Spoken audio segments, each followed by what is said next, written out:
پر یہ لسٹیں موجود ہوتی ہیں کہ ہمیں کس دکان سے باقاعدہ طور پر منتھلی ملنی ہے, کہاں سے 200 ملنا ہے, کہاں سے 500 ملنا ہے, کہاں سے 2000 ملنا ہے, کس جگہ سے 5000 ملنا ہے, اور جس جگہ پر وہ پیسے نہیں آتے پھر اس جگہ پر جا کے جو ہے کاغذی کارروائی پوری کرنے کے لیے اور قانونی کارروائیاں پوری کرنے کے لیے وہاں پر آپ یہ چلان بھی کر لیتے ہیں. تو یہ پورا ایک انفارمل اکانومی کا فرزانہ سسٹم ہے, اور اس سسٹم کے اوپر یہ ایک نئی چیز سامنے آئی ہے. ٹھیک ہے فہیم, مان لیا یہ ایک سسٹم ہے, وہ سسٹم ٹھیک کرنے میں سالوں سال لگ جائیں گے, لیکن وہ جو جعلی رسیدیں ایشو کی جاتی ہیں ان کے اوپر عدالتی کارروائی ہو سکتی ہے. دیکھیں اب اس کا باقاعدہ طور پر فیصلہ جو ہے وہ تو اب اینٹی کرپشن نے کرنا ہے, کیونکہ یہ جو کیس ہے ضلعی انتظامیہ کا یہ کہنا ہے کہ جنہوں نے یہ کام کیا ہے جعلی رسیدوں والا, اس کو ہم اب پایا تکمیل تک پہنچائیں گے, اور جو لوگ ہیں اس کو باقاعدہ طور پر اینٹی کرپشن کی کارروائی کا سامنا کرنا پڑے گا. ان کے خلاف جو بھی قانونی رستہ ہے وہ اینٹی کرپشن اپنی انکوائری میں ثابت کرے گی, اور اس کے بعد پھر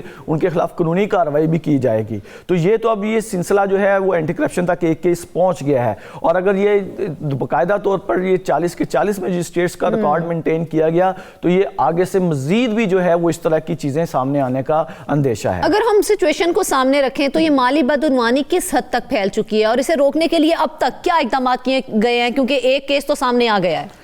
دیکھیں یہ ایک سسٹم ہے فرزانہ, اور یہ سسٹم ایسا ہے کہ جہاں پر ایک پرائز کنٹرول مجسٹریٹ ہوتا ہے, اس کے ساتھ اس کے جس طرح ایس ایچ او کے کار خاص ہم سنتے آ رہے ہیں, اسی طرح پرائز کنٹرول مجسٹریٹس کے بھی جو ہیں وہ کار خاص ہوتے ہیں, جو کہ اپنے پورے علاقے کی ہر ایک دکان, ہر ایک ڈپارٹمنٹل سٹور, سبزی والا اور گوشت والا, دودھ والا, یہ تمام لوگ جو ہیں ان کے ساتھ ان کا رابطہ ہوتا ہے, اور ایک ایک جگہ جو ہے ایک ایک جگہ جہاں پر سرکاری نرخ نامے کے اوپر عمل درآمد نہیں ہو رہا ہوتا, وہاں پر جا کے یہ سسٹم جو ہے وہ اپنی منتھلیاں طے کرتا ہے, اور اگر جب منتھلیاں طے نہیں ہوتی تو پھر یہ جرمانے ہوتے ہیں, اور وہ جرمانوں کی صورت میں بھی انہیں ڈبل فائدہ یہ ہے کہ جعلی رسیدوں کے اوپر وہ جرمانے کیے جاتے ہیں. اب یہ جو کیس سامنے آیا ہے یہ ایک ایسا کیس سامنے آیا ہے جو کہ اب ضلعی انتظامیہ کے لیے چیلنج ہے کہ وہ مزید دوسرے جو پرائز کنٹرول مجسٹریٹس ہیں ان کو بھی چیک کرے جا کے کہ آیا کہ ان علاقوں میں بھی یہ جعلی رسیدیں جو ہیں وہ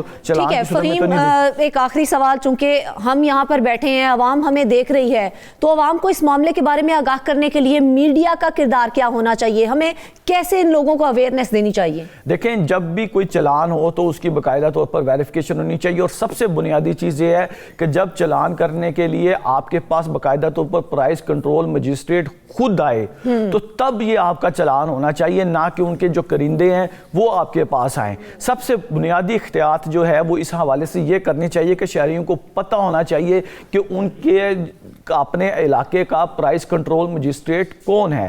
اب جس طرح اس میں معاملے میں ڈاکٹر صابر جو ہے وہ پرائز کنٹرول مجسٹریٹ ہے, لیکن اس کے آگے اس کے کار خاص تھے جو کہ لوگوں کے پاس جا کے جرمانے کرتے تھے, اور اس کے بعد پھر انہیں جعلی رسیدیں بھی دیتے تھے, اور اس کے بعد پھر بالکل فہیم, اگر دیکھا جائے تو یہاں پر عوام کو اویئر نہیں بہت ضروری ہے, اور ہمارا مقصد یہاں بیٹھ کے ان معاملات کو ڈسکس کرنے کا یہی ہے کہ عوام کو اتنا پتہ چل جائے, اتنا شعور آ جائے کہ ان کے رائٹس کیا ہیں, اور ان کو کس طرح سے اس طرح کی جعلی رسیدوں کے حوالے سے یا دیگر جو اس طرح کے معاملات ہیں کس طرح سے ان کو نبرد آزما ہونا ہے. ناظرین واپس آئیں گے ایک بریک کے بعد.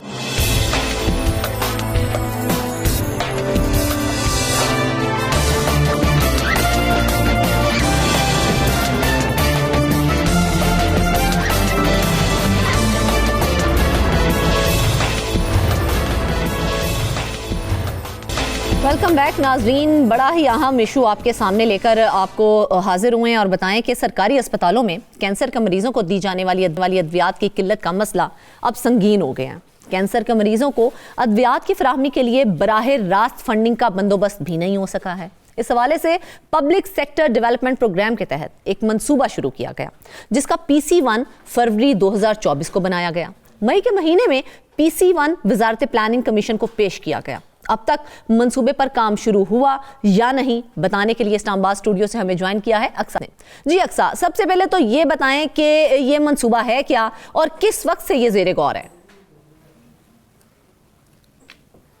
دیکھیں وزارت صحت کی ڈفرینٹ کمیٹیز ہوتی ہیں جہاں پر میٹنگز ہوتی ہیں اور کچھ ایسے میجر ایشوز کو ہیلتھ ایشوز کو اٹھایا جاتا ہے جو کہ مریضوں کے لیے جان لیوا ثابت ہوتا ہے. پاکستان میں دیگر ایشوز کی طرح دیگر ہیلتھ ایشوز کی طرح cancer is one of them جس کی وجہ سے ہر سال ہزاروں لوگ جو ہے وہ اپنی جان سے جاتے ہیں. تو ان تمام چیزوں کو دیکھتے ہوئے ان ایشوز کو دیکھتے ہوئے وزارت صحت نے گزشتہ سال ایک پروگرام کی انوگریشن کا فیصلہ کیا اور ایک پروگرام کو سٹارٹ کرنے کا فیصلہ کیا اور یہ پروگرام جو ہے ایک غیر سرکاری تنظیم کے ساتھ مل کر سٹارٹ ہونا تھا.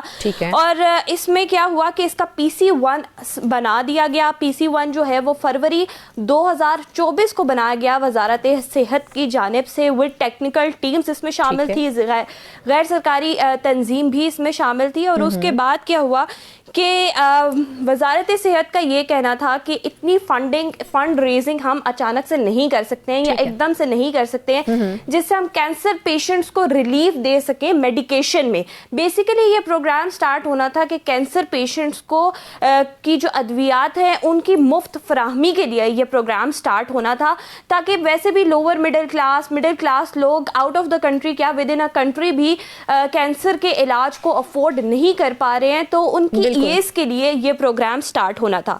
وزارت صحت میں یہ فیصلہ ہوا کہ اس پروگرام کو ہم سٹارٹ کر رہے ہیں تو اس کو ہم PSDP یعنی کہ پبلک سیکٹر ڈیولپمنٹ پروگرام کے تھرو انوگریٹ کرتے ہیں. اس پروگرام کو اس میں شامل کرتے ہیں تاکہ فنڈنگ جو ہے وہ مزید بڑھ سکے اور بہتر ہو سکے.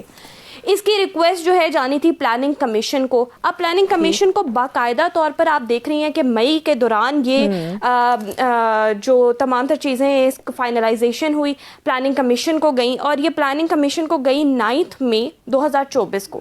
یہاں پر ایک ریکویسٹ رکھی گئی وزارت صحت کی جانب سے کہ آپ اس پلان کو شامل کریں PSDP پروگرام کے اندر تاکہ جو کینسر کے مریض ہیں ان کو فری آف کاسٹ جو ہے وہ میڈیکیشن پرووائڈ کی جا سکے. بیسیکلی اگر ہم دیکھیں تو اس منصوبے کا مقصد کینسر کے مریضوں کو فیسیلیٹیٹ کرنا تھا, ایسے ہی ہے؟ بالکل.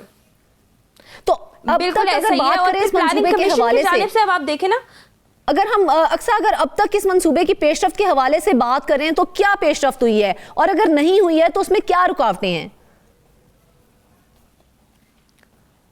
بالکل فرزانہ, جب پلاننگ کمیشن کو بھجوایا گیا یہ کیس PSDP میں شامل کریں تو پلاننگ کمیشن نے اس کا ایک ریویو میٹنگ جو ہے وہ وزارت صحت کے ساتھ کی اور یہ میٹنگ جو ہے وہ 18 اکتوبر 2024 کو ہوئی. اب کیونکہ بجٹ پیش ہو جاتا ہے جون کے اندر تو اسے PSDP پروگرام کے اندر شامل نہیں کیا گیا تو یہ منصوبہ وہاں پر رک گیا. اب ریویو میٹنگ میں پلاننگ کمیشن نے کہا کہ جی آپ اس کو براہ راست فنڈنگ کی طرف لے کے جائیں اور آپ ہم سے پہلے یہ کریں کہ فائنانس منسٹری آف فائنانس کو وزارت خزانہ کو اس میں شامل کریں تاکہ فنڈنگ میں ریلیز ہو, فنڈنگ میں یہ ہو. تو یہ منصوبہ وہاں پر رک گیا گزشتہ سال.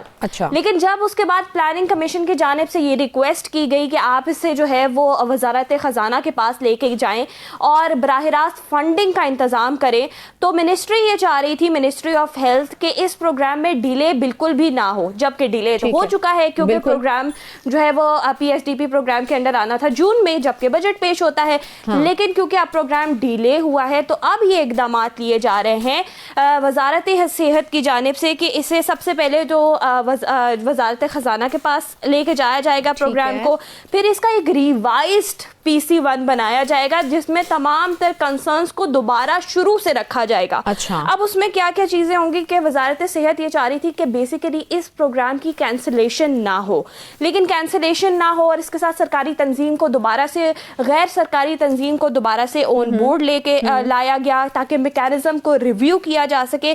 اس کے ساتھ ساتھ منسٹری نے کیا کیا کہ فنڈنگ سپورٹ کے لیے ریوائزڈ PC1 سبمٹ کرانے کا پروپوزل بھی انہوں نے رکھا کہ اب ہم اس کا دوبارہ سے ایک PC1 بنائیں گے جب ہمارے پاس فنڈنگ بھی آ جائے گی اور جب ہم اپنے فریقین کو بھی اس میں شامل کر لیں گے, غیر سرکاری تنظیم بھی آن بورڈ ہوگی, وزارت خزانہ بھی آن بورڈ ہوگی اور وزارت صحت بھی آن بورڈ ہوگی. اچھا اقصیٰ یہ بتائیں کہ جس طرح سے آپ نے بتایا کہ اس میں کافی ڈیلے بھی آ گیا ہے تو یہ اب کیا کہا جا رہا ہے, یہ منصوبہ کب تک مکمل ہوگا؟ بالکل وزارت صحت کی جانب سے اب اس پروگرام کو جو ہے وہ PSDP کے انڈر شامل کرنا ہے اور وہ یہ کہہ رہے ہیں کہ 2025 کا جو بجٹ آئے گا اب ہم یہ چاہتے ہیں کہ یہ اس پروگرام کو اس کے اندر رکھا جائے تاکہ ہم پہلے ہمارے تمام تر اقدامات ہم لے لیں. اب اس اقدامات میں کیا کیا ہیں میں آپ کو تھوڑا سا بریفلی بتا دیتی ہوں کہ ایک تو اس کا PC1 دوبارہ سے تیار کیا جائے گا, پھر اس کے بعد سالانہ پلاننگ جو ہوتی ہے منسٹری کے اینول پلاننگ سسٹم جو ہوتا ہے اس کے لیے کمیٹی جو ڈیفائنڈ ہوتی ہے اس میں بھی اس کے اوپر نظر رکھی جائے گی. اس کے ساتھ پروجیکٹ مینجمنٹ ٹیم بنائی جائے گی. پروجیکٹ مینجمنٹ ٹیم کیا کرے گی؟ Approval, timing of completion, time line کے یہ پروجیکٹ آلریڈی ڈیلیڈ ہے, مزید ڈیلے نہ ہو, تو اس کے اوپر یہ پروجیکٹ مینجمنٹ ٹیم کام کی جائے گی جو کہ وزارت صحت کی جانب سے ایلوکیٹ کی گئی ہے. اس کے ساتھ ساتھ جو ہے وہ اسٹرینتھن کوآرڈینیشن کو آگے لایا جائے گا کہ ایک بھی تنظیم یا ایک بھی منسٹری ایسی نہ ہو, کیونکہ اس میں پلاننگ کمیشن بھی انوالوڈ ہے, وزارت خزانہ بھی انوالوڈ ہے, وزارت صحت بھی انوالوڈ ہے, تو کوئی ایسی وزارت نہ ہو جو کہ آن بورڈ نہ ہو, آن پیج نہ ہو. تو تمام تر چیزوں کو جو ہے وہ کوآرڈینیشن کے ساتھ آگے لے کے جایا جائے گا. پھر ریگولر ریویوز ہوں گے, ریویوز میٹنگ ہوگی کہ کتنا فنڈ چاہیے, اب تک فنڈ ہم نے کہاں سے لینا ہے, کیسے لینا ہے, پروگرام کو کیسے آگے لے کر جانا ہے. پھر اس کے ساتھ کلیئر رولز ڈیڈیکیٹ کیے جائیں گے کہ کون سی ٹیم کیا کام کی جائے گی. اب دو طرح کی کمیٹیز یہاں پر بنائی جا رہی ہے, ایک تو پروجیکٹ مینجمنٹ ٹیم کے انڈر کام کرے گی, دوسری ٹیکنیکل کمیٹی بنائی جائے گی. ٹیکنیکل کمیٹی میں وزارت صحت کے ریپرزینٹیٹیوز بھی ہوں گے, پلاننگ کمیشن کے ریپرزینٹیٹیوز بھی ہوں گے, وزارت خزانہ کے ریپرزینٹیٹیوز بھی ہوں گے, غیر سرکاری تنظیم کے ریپرزینٹیٹیوز بھی ہوں گے, جبکہ PIMS کو بھی اس کے اندر شامل کیا جائے گا. اچھا صاحب, آپ نے ماشاءاللہ کافی ڈیٹیلڈ ہمیں اس حوالے سے دی ہے. اب اگر ہم بات کر لیں کینسر کے پیشنٹس کے حوالے سے, تو پاکستان میں اس وقت کینسر کے کل کتنے مریض ہیں؟ دیکھیں پاکستان میں کینسر کے ہر سال جو ہے نا تقریباً 1,84,000 سے زائد مریض رپورٹ ہوتے ہیں. بگ فگر, جن میں سے جو ہے نا وہ 64% مریض ہر سال جو ہے وہ علاج کی کمی کی وجہ سے, میڈیکیشن نہ ہونے کی وجہ سے, سہولیات کی فراہمی نہ ہونے کی وجہ سے اپنی زندگیوں سے جان جو ہے وہ ہاتھ دھو بیٹھتے ہیں. اور اگر سالانہ پرسنٹیج میں ہم اسے دیکھ لیں تو 1,18,000 افراد مختلف کینسر کی وجہ سے جو ہے وہ ہر سال جان سے جاتے ہیں. تھوڑا سا میں آپ کو بریفلی اس میں انڈیکیٹ کرتی چلوں تو SAARC کے جو ممالک ہیں ان میں کینسر کے نئے 10% کینسر کے کیسز شامل ہوئے ہیں, مزید نئے کیسز, اور وہ 10% ہلاکتیں بھی پاکستان کے اندر ہوئی ہیں. یہ ایک بہت بڑا انکشاف ہے کہ کینسر کے کیسز, مختلف کینسر کے کیسز تو آ رہے ہیں 60 ممالک کے اندر, لیکن جس میں بنگلہ دیش, جس میں انڈیا, جس میں پاکستان, یہ جو ایسٹیمیٹ تقریباً ہمیں بتایا ہے کینسر کے پیشنٹس کے حوالے سے, یہ کیا صرف گورنمنٹ کے ہاسپٹلس کے اندر یہ کینسر کے پیشنٹس ہیں یا پھر پرائیویٹ, دونوں کا ایسٹیمیٹ لگا کے آپ نے بتایا ہے؟ دونوں کا ایسٹیمیٹ لگا کے میں نے آپ کو یہ سروے بیسیکلی ہوا تھا لاسٹ. اور اب میں آپ کو فرزانہ ایک چیز یہاں پر بتا دوں کہ یہ سروے بہت پہلے ہوا تھا, جس میں یہ انکشاف ہوا تھا کہ اتنی ہلاکتیں ہو رہی ہیں over all with in a country. ٹھیک ہے, لیکن اب تو کوئی رجسٹرڈ ٹیم ہی موجود نہیں ہے جو کہ یہ بتا سکے, جو کہ سروے کر سکے کہ آپ کی ہلاکتیں کتنی ہیں, کتنے کینسر کیسز رپورٹ ہی نہیں ہو رہے ہیں. تو یہ تو دور کی بات ہے کہ بتایا جا سکے کہ کتنے کینسر کے مریض جو ہے ان کے پاس سہولیات نہیں ہے, سہولیات کی فراہمی ان تک نہیں پہنچ رہی, اور کتنی ڈیتھس ہیں یہ بتانا تو مشکل ہے. اب اس میں تھوڑا سا میں آپ کو یہ بھی بتا دوں کہ پاکستان جو ہے وہ ہلاکتوں کے حوالے سے انڈیا کے بعد دوسرے نمبر کے اوپر آ چکا ہے. اب میجر جو کینسر سامنے آیا وہ سروائکل کینسر کی اقسام سامنے آ رہی ہے, لیکن آپ کو پتا ہے کہ breast cancer is one of the biggest issue in Pakistan, جس کے حوالے سے ہم لوگ 13 اکتوبر کو اور تھرو آؤٹ اکتوبر ہی جو ہے وہ ہم پنک ریبن ڈے منا رہے ہوتے ہیں, اویئرنیس پروگرامز ہو رہے ہوتے ہیں کینسر کے حوالے سے. اور فیمیل کا یہ ایک بہت بڑا ایشو ہے جس کے اوپر بہت سٹیپس لینے کی ضرورت ہے, لیکن اب تک اس طرح سے اس کے اوپر ورکنگ نہیں ہو رہی. اسلام آباد میں جو یہ کینسر کی, میں آپ کو یہ بھی بتا دوں کہ جو پروگرام کے حوالے سے ہم بات کر رہے ہیں وہ بھی اسلام آباد